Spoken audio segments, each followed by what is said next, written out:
Tonight, the Elders' Wisdom and Children's Song is a celebration for all of us.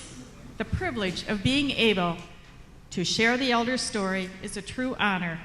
Our goal this evening is to share the work of our 6th grade students. They listened, they mesmerized, they asked thought-provoking questions, and then they wrote their thoughts to song, quite creatively. And if any of you had an opportunity to read the article written in the paper, that was a small part of what they embarked upon.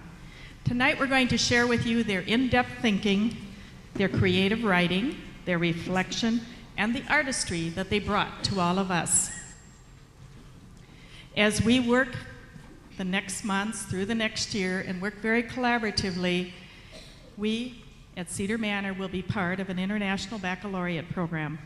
This is very important as we look at internationalism and how we look at that broader perspective of what we really want to teach our children to be prepared for in the world today.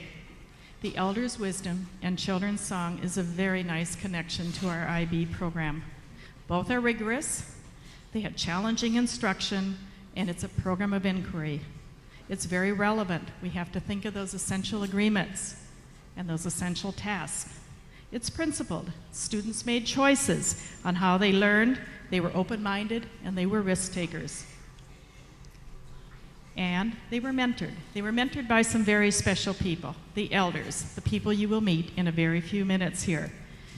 They were mentored by the teaching, by the stories they told, by the highest levels of understanding on Bloom's taxonomy. There are really several ways that we can look at Elders' Wisdom and Children's Song, and we can look at the instruction we hear here at Cedar Manor. We've all talked about differentiating instruction, and how does that tie together? How do we make it fit to the needs of all of our learners? Well, first of all, they say it. They communicate with one another. Secondly, they count it, seeing it conceptually, solving those problems. They picture it, the representations, the writing of the lyrics. They move it. They did it not only with large muscle, but with fine muscle and all those skills they needed. They hummed it. Some of us work best when we work with music or we hear the rhythms. They led it. They motivated one another.